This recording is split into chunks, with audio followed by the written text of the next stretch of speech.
Govinda Govinda Govinda. Judge സാറിനോട് നമസ്കാരം പറയടൂ. നമസ്കാരം സാറേ.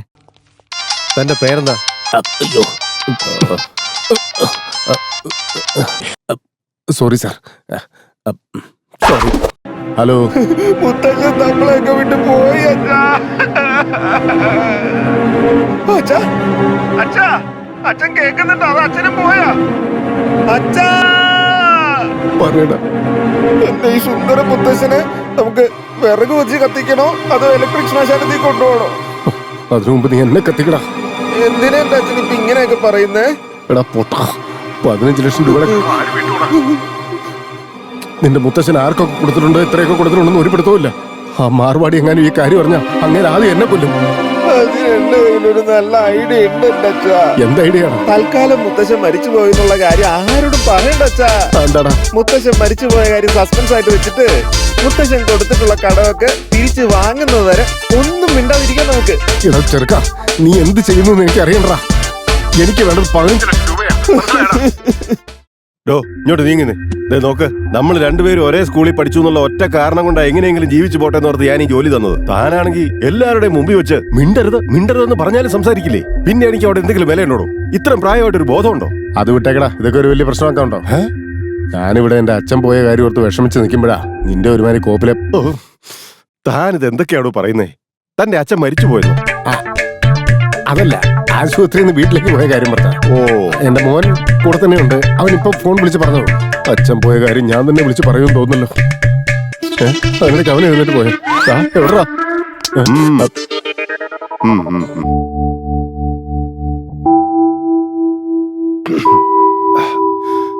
ഇത് വാങ്ങിച്ചോ, ഇത് വെച്ചോ. എന്തിനാടാ ഇതൊക്കെ? ആവശ്യം വരും. നിന്റെ അച്ഛൻ വയ്യാതെ കിടക്കല്ലേ, ഇത് കയ്യിൽ വെച്ചോ. ശരി, നടക്കും. കമോൺ.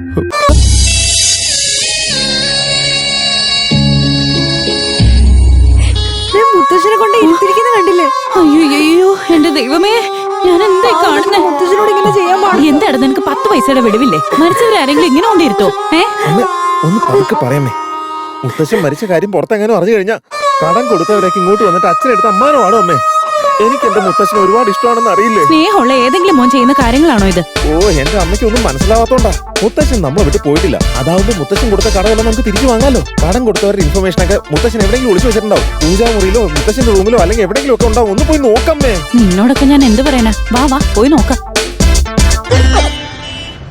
നമ്മൾ ആലോചിച്ച് വേണം തീരുമാനം. ഹലോ, ഇത് കുറെ നേരമല്ല ഡിസ്കസ് ചെയ്യാൻ തുടങ്ങിയിട്ട്. എനിക്ക് വേറെ പണിയുള്ളതാ. അതെ രാമു, ഞങ്ങളെ കൊണ്ട് കാശൊന്നും തരാൻ പറ്റില്ല. ഞാൻ പറയുന്നൊന്ന് കേക്ക് ഡോക്ടറെ. എന്റെ മുത്തശ്ശൻ ഇവിടുന്ന് ഡിസ്ചാർജ് ആയി വീട്ടിൽ ചെന്ന് ഒരു കാപ്പി കുടിച്ചിട്ടാണ് മരിച്ചെങ്കിൽ കുഴപ്പമില്ലായിരുന്നു. കാറിൽ വെച്ച് തന്നെ ചത്തുപോയി എന്റെ ഡോക്ടറെ.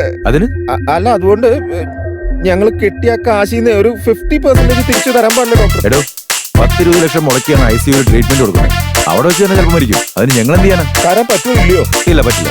ഓഹോ, അപ്പൊ അങ്ങനെയാണ് കാര്യങ്ങളല്ലേ? അപ്പൊ മുത്തശ്ശന്റെ കൂടെ ഒരു പട്ടണം ഞാൻ നിങ്ങൾക്ക് റെഡിയാക്കുന്നുണ്ട്. നോക്കിക്കോ. കറക്റ്റ് ആയിട്ട് പ്ലാൻ ചെയ്ത് ഡീലിംഗ് നടത്താൻ വന്നിരിക്കുക. എന്തെങ്കിലും തിരക്കിലാണോ ചിറ്റപ്പാ? ന്യൂസ് കേട്ടോണ്ടിരിക്കുകയാണെന്നോ? ഒരു ബാഡ് ന്യൂസ് പറയാനുണ്ട് ചിറ്റപ്പാ. ചിറ്റപ്പാ, സൂപ്പർ സ്പെഷ്യാലിറ്റി ആണെന്ന് പറഞ്ഞൊരു വൃത്തിയായിട്ട് ആശുപത്രി കൊണ്ടുവന്ന് മുത്തശ്ശനെ ചേർത്തില്ലേ? മുത്തശ്ശൻ നമ്മളെ വിട്ട് പോയി ചിറ്റപ്പാ. ഇവന്മാരെ വെറുതെ ഇടാൻ പറ്റില്ല. ഹോസ്പിറ്റലിന് മുമ്പിൽ ഇഷ്ടംപോലെ സ്ഥലമുണ്ട്. മുത്തശ്ശന്റെ ബോഡി ഇവിടെ കൊണ്ടുവന്ന് വെച്ച് നമുക്ക് സമരം ചെയ്യണം ചിറ്റപ്പ. മുത്തശ്ശന്റെ 16 അടിയും നേരം നമുക്ക് ഇവിടെ വെച്ച് നടത്താം. ചിറ്റപ്പന് അഭിപ്രായം ഒന്നും പറഞ്ഞില്ലല്ലോ. നമ്മുടെ ബന്ധുക്കളെ മാത്രമല്ല, എല്ലാ ന്യൂസ് ചാനലിലും വിവരം അറിയിച്ച് അവരെയും ക്ഷണിക്കുക. യൂട്യൂബ് ചാനലിനെ വിട്ടുകളയുന്നേ. യൂട്യൂബ് ചാനൽ കൂട്ടാം. ഒറ്റ മിനിറ്റ് ഒന്ന് ഹോൾഡ് ചെയ്യണേ. എത്ര തരാന്ന് പറഞ്ഞു? 1 ലക്ഷം തരാം. ഇവിടെ കാര്യങ്ങൾ നടപടിയാവുന്നില്ല ചിറ്റപ്പൻ. ഞാൻ പറഞ്ഞ പോലെ ഫോൺ കിട്ടിയോ? 1.5 ലക്ഷം രൂപ വേണമെങ്കിൽ തരാം. അതല്ലാതെ 1 രൂപ കൂടുതൽ തരില്ല. അല്ലെങ്കിൽ നീ പറയാം. ചിറ്റപ്പാ, ഈ ഡോക്ടർമാരും മനസ്സും മനസാക്ഷിയൊക്കെ ഉള്ളവരാണല്ലോ. ഞാൻ നോക്കിയിട്ട് പറയാം. വിളിക്കാട്ടാ. ലാസ്റ്റ് എത്രയായിരുന്നു പറഞ്ഞേ? 1.5 ലക്ഷം. അപ്പൊ ഹോസ്പിറ്റലിൽ എടുത്തോന്ന് പറഞ്ഞ ഒരു ഫ്ലോയ്ക്ക് അങ്ങ് പറഞ്ഞതാ. കാശ് വാങ്ങിച്ച് നിങ്ങൾ പോവാൻ നോക്ക്. ഹലോ അക്കൗണ്ടന്റ്, 1.5 ലക്ഷം രൂപ വേഗം കൊടുത്തേക്കണേ. അതെ, പെട്ടെന്ന്.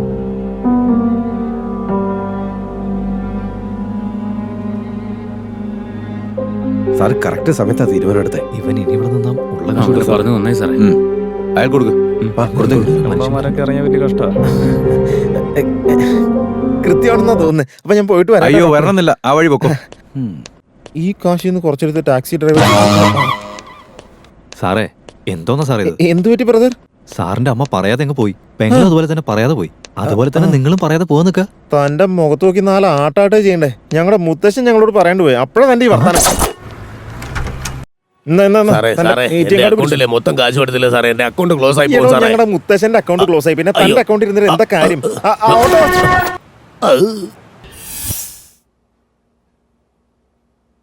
തന്റെ പേരെന്താ? 2 ദിവസമായി. ചെവി കെട്ടൂടെ? ആ മുടി ഒന്ന് മാറ്റിയിടോ. ആ വലിയൊരു സിനിമാടൻ.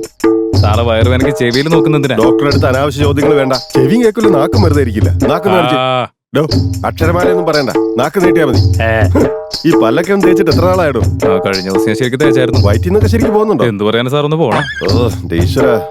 എടാ മരമണ്ട, ഞാൻ ചോദിച്ചത് ഇരിക്കുമ്പോ നല്ല ലൂസായിട്ട് പോകുന്നുണ്ടോ, അല്ലെങ്കിൽ പിന്നെ മുക്കിയിട്ടാണോ പോകുന്നത്? ഇരുന്നാ ഉടനെ പൈപ്പ് ലീക്കായ പോലെ പോകുന്നത്. അതാ വേണ്ട. Very good. യൂറിനാണോ ലാറ്ററിനാണോ ആദ്യം പോകുന്നത്? രണ്ടും ഒരുമാതിരി ഇരട്ട പറ്റ പോലെ. ഏതാ പോകുന്നതെന്ന് മനസ്സിലാവുന്നില്ല ഡോക്ടറെ. മുകളിലുള്ള അങ്കിള് താഴെയാണോ, താഴത്തെ ആന്റി മുകളിലാണെന്നൊക്കെ നന്നായിട്ട് അറിയാം. തന്റെ മുകളിലും താഴെ എന്താണെന്ന് അറിയില്ലല്ലേ? ഡോക്ടറെ അടുത്ത് അവന്റെ കൂടായി. പറയടാ. ഞാൻ ഇപ്പൊ തന്നെ വരാം. താൻ പൊക്കോ. അല്ല അപ്പൊ എന്റെ ട്രീറ്റ്മെന്റോ? നാളെ ആദ്യം പോകുന്ന ഇതാണോ അതോ ഇതാണെന്ന് മനസ്സിലാക്കിട്ട് വാ, എന്നിട്ട് ആലോചിക്കാൻ ട്രീറ്റ്മെന്റ്. നാളെ ഇങ്ങോട്ട് വരാം, ഡോക്ടറെ നോക്കി. ഞാൻ തന്നെ കഴി തരട്ടെ. സന്തോഷം. അതെ സിസ്റ്റർ, ഡോക്ടർ. ഇവനെ കോഴിക്കുട്ടി കൊണ്ടിരുത്ത് പക്ഷിപ്പനി ഒന്ന് ചാവട്ടെ. Okay doctor.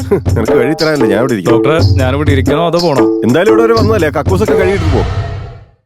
കൊടുത്തതെല്ലാം കൊടുത്തു, അതാർക്കാണ് കൊടുത്തേ? ഒരാൾക്കാണോ കൊടുത്തേ? വെറുതെ നീ ഇങ്ങനെ ഇവിടെ ഇരുന്ന് പാടിയ ഈ വീട്ടിലുള്ള മറ്റുള്ളവരും കൂടെ വടിയാവൂലോ. ബന്ധുക്കളെയൊക്കെ വിളിക്കണ്ടേ? അതല്ല അമ്മാവ, മുത്തശ്ശൻ മരിച്ചു പോയ കാര്യം തൽക്കാലം ഇപ്പൊ ആരും അറിയാൻ പാടില്ല. അതെന്താടാ? ഈ മുത്തശ്ശന്റെ ചികിത്സയ്ക്ക് വേണ്ടി എന്റെ അച്ഛൻ 15 ലക്ഷം രൂപ കടം വാങ്ങിച്ചിട്ടുണ്ട്. അതും വട്ടിപ്പലിശയ്ക്ക് അമ്മാവ. ഇങ്ങനെ പോയി കഴിഞ്ഞാൽ 15-25 ആയി മാറും. മുത്തശ്ശൻ രഹസ്യമായിട്ട് ആൾക്കാർക്ക് കാശ് കടം കൊടുക്കാറില്ലേ? മരിച്ചു പോയെന്ന് എങ്ങനെ അറിഞ്ഞു കഴിഞ്ഞാൽ അവന്മാരൊക്കെ മുങ്ങിക്കളയില്ലേ? അത് കഴിഞ്ഞ് എന്റെ അച്ഛന്റെ അവസ്ഥ ഒന്ന് ആലോചിച്ച് നോക്കി അമ്മാവ. അതുകൊണ്ടാണ് ഞാൻ പറഞ്ഞത്, എന്തെങ്കിലും ഒന്ന് ചെയ്ത് ഈ ബോഡി നാറാതെ ഒന്ന് റെഡിയാക്കി തരാം. അതൊക്കെ ചാകുമ്പോ തന്നെ ചെയ്യേണ്ടതാ. എന്റെ പൊന്നെ അമ്മാവ, എന്തെങ്കിലും ഒന്ന് ചെയ്ത് നേരെ ആക്ക് പ്ലീസ്. ശരി, ഞാൻ കാശ് കടക്കുന്നത് ആർക്കൊക്കെയാണെന്ന് പറ. ബോഡിയിൽ ഇപ്പോഴും ഹീറ്റ് ഉണ്ടോ? അപ്പൊ ഇതുവരെ മരിച്ചിട്ടില്ലേ? നീ കിടന്ന് ചാവാതെ നോക്കട്ടെ. ഇയാൾ ഇപ്പോഴും ജീവനോടെ ഉണ്ടാ? അയ്യോ, എന്റെ മുത്തശ്ശൻ മരിച്ചിട്ടില്ല. എന്റെ മുത്തശ്ശൻ മരിച്ചിട്ടില്ല. ചത്താലും കരയും ചത്തില്ലെങ്കിലും കരയും. ആദ്യം മനുഷ്യടുത്ത് മുത്തശ്ശ സോറി മുത്തശ്ശ, ഫൈനാൻസ് കൊടുത്തവന്മാരെടുത്തോണ്ട് പോകണ്ടെന്ന് വെച്ചാൽ ഞാൻ എടുത്തിട്ടതാ. ഡ്രിപ്പ് ഇട്ടിട്ടുണ്ട്, ഇടയ്ക്കിടയ്ക്ക് ഒന്ന് വന്ന് നോക്കിക്കോണം. ഇത് തീരുമ്പോ അടുത്തെടുത്തിട്. രക്ഷപ്പെടുമായിരിക്കും അല്ലേ? ആള് കോമയിലായി പോയി. ചത്തിട്ടില്ല. ദേ നോക്കി, ഇയാൾ ഈ അവസ്ഥയിലുള്ളപ്പോഴേ എന്തെങ്കിലും വരാനുണ്ടെങ്കിൽ അതൊക്കെ വസൂലാക്കിക്കും. ചേട്ടാ അച്ഛന് ആള് കോമയിലാ. കോമയിലോ? ഈ റിയാക്ഷൻ ഞാൻ നേരത്തെ കൊടുത്തു കഴിഞ്ഞതാ. ഓവറാക്കി നശിപ്പിക്കല്ലേ. പിന്നെ ഇടയ്ക്ക് ആരെങ്കിലും നനഞ്ഞ തുണി കൊണ്ടും തുടച്ചു കൊടുത്തോളൂ. തുടച്ചിട്ട് സെന്റ് അടിക്കാൻ മറക്കണ്ട. എവിടെ സെന്റ് അടിക്കണേ? ഫുൾ ബോഡിക്ക്. ശരി ശരി. സൂട്ട് കേസ് എടുത്തോണ്ട് വാ, എനിക്ക് വേറെ പണിയുള്ളതാ. നസീറിന്റെ കാലം തൊട്ട് എല്ലാ പടത്തിലും ഡോക്ടർമാർക്ക് ഈ സൂട്ട് കേസ് നടക്ക്. എടാ രാമു, നിന്റെ മുത്തച്ഛന് ജീവൻ തിരിച്ചെട്ടി. എല്ലാം ആ ഭഗവാന്റെ കാരുണ്യം കൊണ്ടാ. എന്റെ മുത്തശ്ശൻ മരണമില്ലാത്ത മാർക്കല്ലേ. ചേട്ടാ അതെ, എന്താ പൂജാമുറിയിലുണ്ടായിരുന്ന മുത്തശ്ശന്റെ ഡയറിയിൽ നിന്ന് കിട്ടിയതാ. പൂജാമുറിന്ന് കിട്ടിയത് കൊണ്ട് ഇത് മിക്കവാറും പൂജാരിയുടെ നമ്പർ ആയിരിക്കാനാണ് സാധ്യത. ഇയാളെ വിളിച്ചിട്ട് ഇപ്പൊ എന്ത് ചെയ്യാനാ? നീ ഒന്ന് വിളിച്ച് സംസാരിക്കേ. പക്ഷെ ഇയാൾക്ക് ഞാൻ ആരാന്ന് അറിയില്ലല്ലോ അമ്മേ. നീയും നോക്കി, മുത്തച്ഛൻ അവർക്ക് പൈസ കടം കൊടുത്തിട്ടുണ്ടെങ്കിൽ നമ്മുടെ ഫാമിലിയെ പറ്റി ഒന്നും പറയാതിരിക്കത്തില്ലല്ലോ. പറഞ്ഞിട്ടുണ്ടാവും അല്ലേ? പിന്നെ പറയാതെ എന്നാ try ചെയ്തോ. വിളിക്കടാ.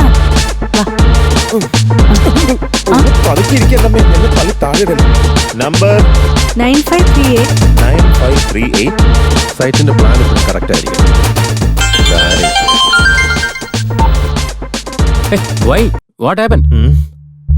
റിംഗ് ടോൺ ഒക്കെ ഉണ്ട്, പക്ഷെ ഫോൺ എടുക്കുന്നില്ല. എടുക്കാനങ്ങ് പറഞ്ഞാ പോരെ. ഗണപതിക്ക് വെച്ച് തന്നെ കാക്ക കൊണ്ടുപോയി അമ്മേ. അത് സാരമില്ല, ഒരെണ്ണം ഇല്ലെങ്കിൽ എന്താ, നീ അടുത്തേക്ക് വിളിക്കാം. നമ്പർ പറഞ്ഞേ. 98450161.